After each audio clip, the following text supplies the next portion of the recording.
Hello friend, नमस्कार। एक बार फिर से आप सभी का हमारे यूट्यूब चैनल पे स्वागत है। साथियों, आज हम आपको इस वीडियो में हिंदी व्याकरण से रिलेटेड कुछ महत्वपूर्ण जानकारी देने वाले हैं। तो चलिए हम वीडियो को शुरू करते हैं।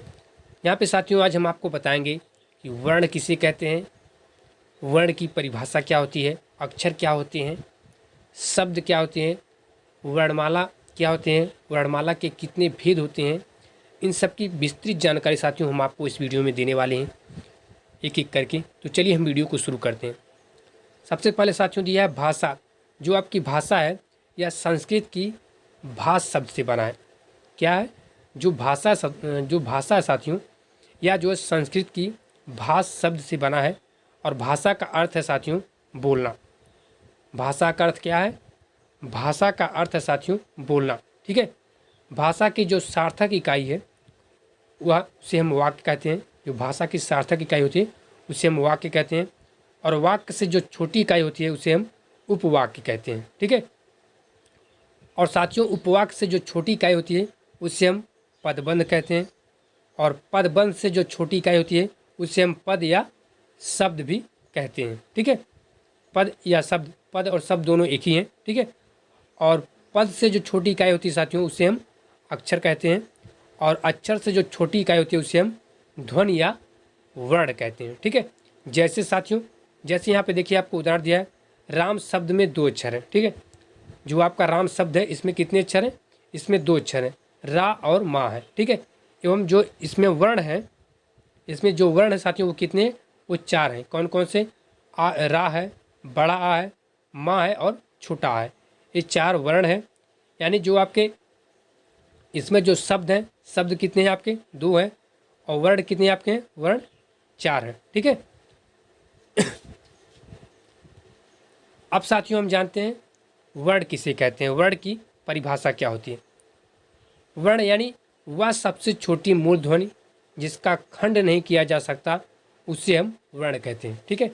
वह छोटी मूल ध्वनि जिसका खंड नहीं किया जा सकता उसे हम वर्ण कहते हैं।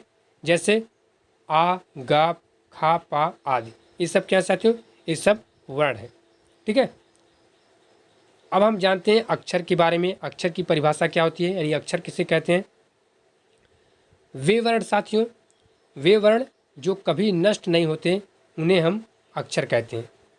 वे वर्ण जो कभी नष्ट नहीं होते उन्हें हम अक्षर कहते हैं। जैसे का, खा, गा, घा, ङ आदि। ठीक है। ये सब क्या है?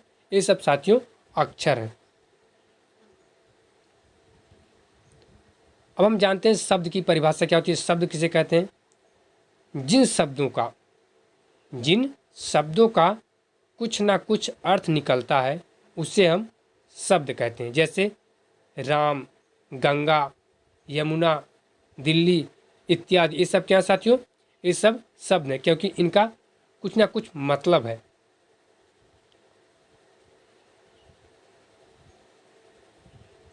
अब साथियों हम जानते हैं हिंदी वर्णमाला।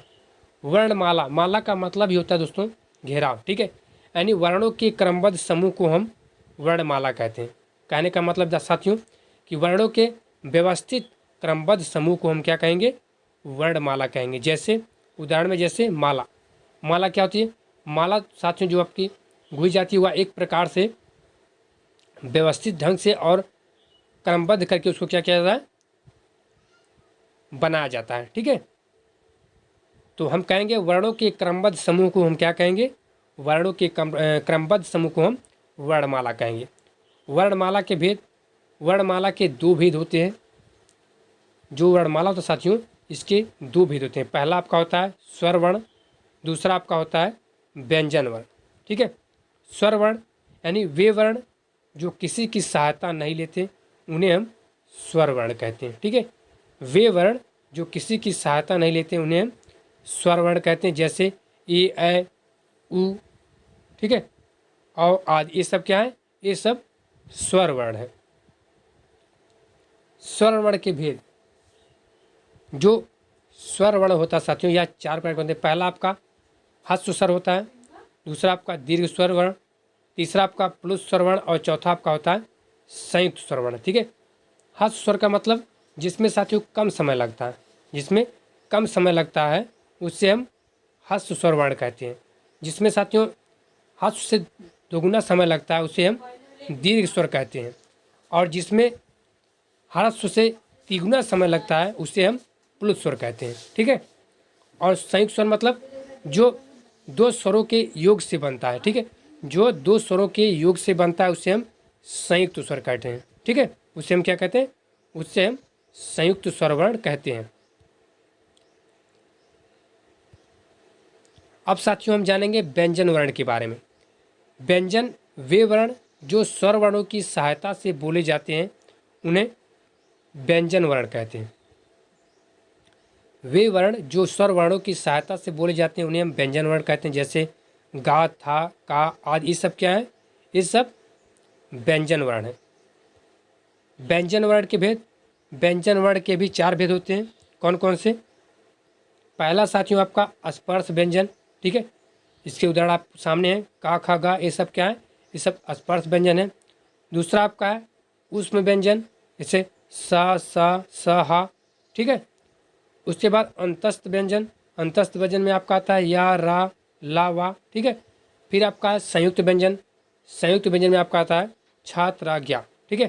तो ये सब क्या है? ये सब संयुक्त व्यंजन के उदाहरण हैं। तो साथियों हमें उम्मीद है कि आपको हमारी ये छोटी सी जानकारी, छोटी सी डिटेल ज़रूर पसंद आएगी। और यदि आपको हमारी ये छोटी सी जानकारी अच्छी लगी, पसंद आई, तो आप हमारे वीडियो को लाइक और शेयर जरूर कीजिएगा। और यदि आपको हिंदी से रिलेटेड किसी भी विषय पर कोई जानकारी चाहिए तो आप हमें कमेंट बॉक्स में कमेंट करके पूछ सकते हैं, वह जानकारी हम आप तक जरूर पहुंचाएंगे। तो इस वीडियो में इतना ही साथियों, नमस्कार।